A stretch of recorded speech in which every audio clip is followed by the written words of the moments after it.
her daim ko'zingizdan sozlar. Assalomu alaykum azizlar. Oqtepasoy tarixi va hayoti kanalimiz uchun biz bir kichkinagina suhbat uyushtirishni niyat qildik.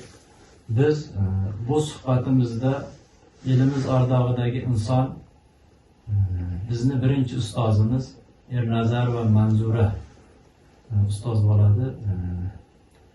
Biz bu suhbatimizda ozgina xatoyu kamchiliklar qilishimiz mumkin. Chunki hali biz niholni ko'chatni endi o'tqizdik. Bu ko'chatni parvarishlab ulg'ayishi uchun siz Oqtepasoyliklar bilan birgalikda harakat qilamiz. Assalomu alaykum ustoz. Assalomu alaykum. Va alaykum assalom. Xush ko'ribsizlar. Xursandman ko'rganimdan. Ustoz, o'zingiz yaxshi bilasiz. Har bir inson uchun dunyo ostonadan boshlanadi. Tug'ilgan tuprog'imizga muhabbat qadam qo'yamiz. Yer yuzida hayolining bir chetida o'z ona yurtiga muhabbati bo'lmagan inson bo'lmasa kerak. Sizga shunday savol bilan yuzlanamiz. Siz bolaligingizni qanday xotirlaysiz? Nechinchi yilda maktabga borgansiz va birinchi ustozingiz kim bo'ldi? Bolalik eng beg'ubor davr. Uni har bir inson eslaydi, xotiralaydi. Agar biron joyda uchrashib qolsa, o'tirib qolsa, albatta eslaydi. 1972 yil Qo'shrabot tumanida joylashgan Oqtepada 12-umumiy ta'lim maktabining 1-sinfiga qabul qilinganman. Asosan qizlar edi sinfimizda, lekin birinchi o'qituvchimni yaxshi eslayman. Joylar jannatdan bo'lsin, oxiratlar obod bo'lsin. Ustozim Qorayev Soqil muallim 3 yil ta'lim tarbiya bergan. Juda ham yaxshi ustoz edilar. Albatta yaxshi taraflarini eslayman. Bundan keyin hozir hayot barhayot ustozim Jabbar Bo'ribay aka bizlarni oldi, 4-sinfda oldi. Mana shu bolaligimda eng yaxshi men uchun bilim o'chog'ini bergan, hayotga tayyorlagan, to'g'ri yo'lni ko'rsatgan shu 12-umumiy ta'lim maktabi. Rahmat ustoz. Keyingi savol bilan sizga murojaat qilamiz. Maktab davridagi eng yaqin o'rtog'ingiz yoki dugoningiz esda qolgan voqea. 24 nafar o'quvchi qabul qilinganmiz 1-sinfda. Shundan dugonam Sayfullayeva Dilbar bitta guruhga kapitan bo'lgan, bitta guruhga men kapitan bo'lganman. O'g'illarimiz uncha faol bo'lmasa-da, qizlarimiz juda ham faol edi bolaligimizdan. Shunda qandaydir sinfda bola bo'lganmiz shekilli ikkiga bo'lib olganmiz. Shunda urushib ham qolganmiz, janjal ham chiqqan, sinfda, ko'chada, kelib ketganmiz bitta qishloqdan. Shunda rahmatli Qorayev Soqil muallim ushlab olgandagi doskaga chiqarib turin, bilaman haligacha eslayman. 3-sinfda ham baribir ham oqqorani bilib qolgan bo'lganmiz. Sizlar qizlar bunaqa urushmanglar. Sizlar jamiyatni ko'zi bo'lasizlar degan gaplar hali ham esimda. Shundan keyin biz urushmaganmiz. So'ng qadrdon bo'lib ketdik. Mana hozir ham 16 kishi, 15 kishi gaplashib qilamiz. Eslaymiz, har doim eslaymiz, shu voqealar eslaymiz, birga o'tirsak. Lekin bolalik bu juda ham ajoyib davr. Yaxshi davr. Ustoz, maktabni qanday baholarga bitirgansiz va qaysi oliy o'quv yurtlarida o'qigansiz?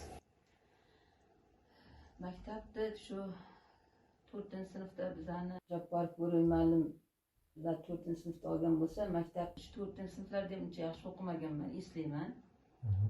Esimda qolgan ko'paytirish jadvalini yodlamaganimda darsdan keyin 2-smenada o'qirdik. O'qituvchimiz olib qoldida rosa chakkamdan chimchib olgan. shunda 3 kunda ko'paytib jadvalni yodlaganman. Shu 5-sinfdan boshlab o'qishim kerak ekan degan niyat o'tganman. Shu o'qishga ishtiyoqim baland bo'lgan. Maktabda fan olimpiadalarida ishtirok etganman. O'qituvchilarim judayam bilimdon edi, talabchan edi. Kulgili voqealarim bo'lgan. Sinfdoshim Shodiyev O'tkir bilan, chunki Mustafayev Jamrat ustozimiz bor edi, rahmatli, oxiratlari obod bo'lsin. Shu bir marta ximiyadan doskaga chiqarganda o'zim ruchka bilan ximiya formulasini yozib qo'yganman. O'tkir doskaga O'tkir Shodiyev O'tkir chiqqandan qarab yozgan. Keyin o'qituvchimiz orqa tarafdan borib qaragandagin, endi ikkalang ham o'girilinglar degan o'quvchilarga qaraganmiz. Endi qaysing doskaga yozding degan savol tashlagan. O'tkir Shodiyev O'tkir menga qaragan, men unga qaraganman. Lekin aslida ruchka bilan o'zim yozganman, chunki ximiyani yaxshi ko'rmaganman. Keyin shunda rahmatli Mustafdan juda yomon gap eshitganman, o'g'ri degan gapni eshitganman. Hayron qolganimda ko'zimdan tirqirab yosh chiqib ketganda, keyin men hech nima o'g'irlamadim deganimda, sen ximiya fanidagi formulani o'g'irlab doskaga yozgansan degan. Ko'p bo'lgan bunaqangi voqealar, lekin nimadan xursandman? Bu kasbni egallashimga, o'qituvchi kasbini egallashimga, ayniqsa shu rus tili fanini egallashimga menga ustozlarim rahmatli Qodirov To'lqin aka, ustozim Qahhor Shirinqul aka rahmatli bo'lib ketdi hammasi. Dehqonov Murodim aka sababchi bo'lgan, chunki shu maktabda bo'linib o'tadigan sinf daftarlarini hammasini tekshirar edik. Bizda bir ikkita qizlar bor edi, Egamberdieva Diloram, men bor edi. Shunda 10-11-sinflarda Dehqonov Murodim ma'lum ko'p meni darsdan chiqarar edi, chunki forma, qizlarga forma talab bo'lgan. Forma kiymaganman shekili. Oxirida aytganman, oxirgi marta chiqarganda "Ma'lum, baribir siz stolingizga o'zim olib qo'yaman, qarab turing" deganman. Bu qanday jur'atli aytganman bilmayman, o'qituvchidan rostdan ham qo'rqoq bo'lganman, qo'rqqanman, lekin shu o'qituvchiga aytganman. Mana shu oradan yillar o'tdi. Alloh meni rizqimni berdi. 1982-yil Samarqand davlat pedagogika institutini rus tili fakultetiga o'qishga kirdim. Muvaffaqiyatli tugatdim. Rizqimni mana shu yerda ishimni boshladim. Rahmatli shu eng eslab qolganim, xursand bo'laman, lekin shu Dehqonov Murodim ma'lumni yangi o'tar mahali shu oxirgi hayotlarida shunday aytgan ekanki, nimadan xursandman, meni stolimni egasi chiqdi. Ana shundan juda ham faxrlanaman degan ekanlar. Buni borganimda yangam o'zlari aytdi. Shundan ham xursandmanki, mana shu bilan maktabda shu pedagog faoliyatimni boshladim. Xursandman barcha jamoamizda menga dars bergan, ta'lim bergan ustozlarimdan. O'tganlarga oxiratlari obod bo'lsin, hayotlari uzoq bo'lsin. Rahmat ustoz. Keyingi savolga yuzlanamiz. Birinchi ish joyingiz va yutuqlaringiz. 1982-yil institut tugatib, to'g'ri shu o'zimning ona maktabim, bilim o'chog'im, 12-ta'lim maktabiga ishga kirdim. Rahmatli G'offarov Saidazim aka ishga olgan. Kirdim, hali institut bitirganman, 22 yosh.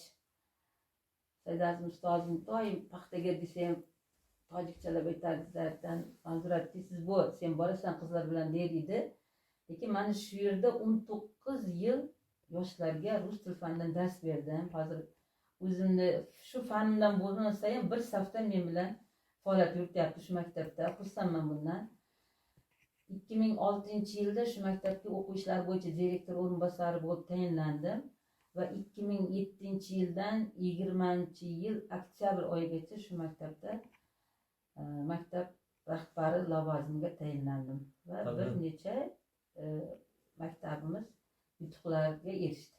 Albatta ustoz, bizni faoliyatingizni mana shu umumta'lim maktabidagi faoliyatingizni yaqindan bilamiz. Sizgacha ham ko'plab ustozlar maktabda o'z faoliyatini olib borgan. Endi bizda ustozimiz bo'lganimiz uchun bu narsani yaxshi bilamiz. Siz bu maktabni eng yuqori marralarga olib chiqqan inson, yana o'z faoliyatingizni uzoq vaqt davom ettirgan insonlar qatorida bo'lamiz. Shuning uchun biz siz bilan birinchi suhbatimizni uyushtirishni niyat qilgan edik. Keyingi savolga yuzlanamiz ustoz. Hayotda siz uchun ibrat bo'lgan inson yoki voqea. Hayotimda ibratli voqealar juda ham ko'p bo'lgan. Albatta buni aytmay tilimga olmay ilojim yo'q. Men bunday saflarda el ardog'ida yurishimga otajonim Ernazar o'g'li Qoyim boboga, onajonim bobom qizi Aynavarning ruhboqlari ikkalasi ham shod bo'lsin. Shunchalik faxrlanamanki, shunday insonlarning farzandi bo'lganimdan, ishlarining davomchisi bo'lganimdan. Bilaman shu birinchi kursda otam rahmatli bir oy sessiyani topshirib kelsam, mazalar yo'q ekan.